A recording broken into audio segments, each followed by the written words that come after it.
If you haven't already seen our latest film, go check it out before you watch this video, because I'm about to spoil it for you way more than the thumbnail. Anyway, here's how we made Happy Birthday. We had the pleasure of spending some quality time with Victoria's mom, who came out to visit us for a few weeks. She rented an Airbnb out of town, and within the very first 24 hours of her arrival, she expressed some minor concerns about where she was staying. Apparently the place was infested with tiny little spiders, and admittedly it was kinda old and creepy. Vic and I immediately thought, we have to keep her mom company. I mean, we can't possibly leave her alone in this creepy house for 3 weeks. And so we decided to shoot a short horror movie in her living room. It also happened to be Victoria's birthday, which is what led us to the idea. It was Aaron's idea to make a cake monster, something like Pizza the Hut from Spaceballs, which we loved. Alas, that kind of creature creation was above my skills, so we revisited what else we could do surrounding a birthday-inspired short. I love the final story we landed on. A cursed cake and a main character wistful for her youth, all added up to exactly what I wished for this short film. Within about 24 hours of finishing the script, we locked in Keelan Carruthers, our DP, who also shot The Ballerina. DP/rigging guy. And after asking around, we discovered the super talented Mandy Mossman, who ended up doing our special effects makeup. She had some cool age makeup on her Instagram, so bringing her on board was a no-brainer.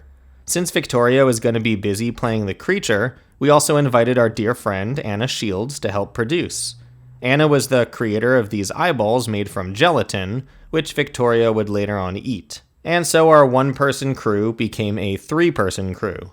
Even though the script was only 2 pages, it took us 2 nights to shoot everything.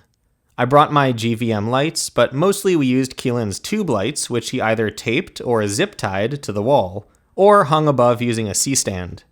All the lights we used were wirelessly operated using an iPad. During the moments where we needed some candlelight flicker, Keelan and I would trade off the iPad and literally move the brightness dial up and down as fast as we could. The first night of shooting was everything that did not include Victoria as a decomposed monster. The cockroach on the cake was done practically using stop motion. We set up the camera on a tripod and kept it rolling as Victoria would move the plastic cockroach 1 frame at a time. Without touching the camera, we also shot Victoria blowing out the candle. From there, it was pretty easy to just mask out the cake and replace it with the stop-motion sequence in Premiere. I had to animate the mask slightly just to accommodate for the change in shadows once she blew out the candle, but overall it worked pretty well. The second night, we had Mandy, our special effects makeup artist, on set with us. I was stressing out trying to lock a makeup artist in time. We were about 3 days out from filming, and in this short, the special effects makeup is key. Thankfully, a mutual connection introduced me to Mandy, our special effects artist. I stalked her Instagram, saw she was crazy talented, and a Maryland girl like me, and that was that. Mandy immediately got to work sourcing some pre-made prosthetics to create what we called a cross between an old hag and Sloth from the Goonies. Mandy applied some jowls to my cheeks, a kind of gobbly, wrinkled neck flap, and a swollen eye prosthetic, in addition to a full bald cap and some web-like hairs. Bonus story, there's actually a gelatin eyeball underneath that swollen eye prosthetic, which melted from my body heat and would drip directly into my mouth. Talk about a creepy treat, right? The shot I was most concerned about when planning the shoot was this long panning shot where normal Victoria sees herself in the mirror, continues eating the cake in the reflection, and then we pan to reveal she is now transformed into this ancient decomposed creature. I had a couple ideas as to how I was going to do this, but each method seemed way too complicated, so I asked our VFX artist what he would do, and he suggested we literally just make a cut right in the middle. At first I was worried that we wouldn't be able to match the movement and speed of the pan without a motion control rig, making the cut super obvious. But Keelan has magic hands and managed to pan the camera at pretty much identical speeds each take. So first we shot Monster Victoria going through the entire action so that we could get the speed and timing down.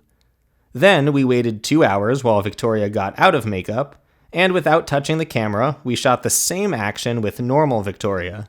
2 separate shots with 1 cut in the middle. Can you see the cut? It happens right here. Didn't even have to do any time remapping. The music was made by Robot Disco Puma before we even shot the movie. I told him what the short was about, and he made the creepiest version of Happy Birthday I've ever heard. Lastly, we just want to thank each and every one of our patrons who make all of these short films possible. We really cannot do this without you.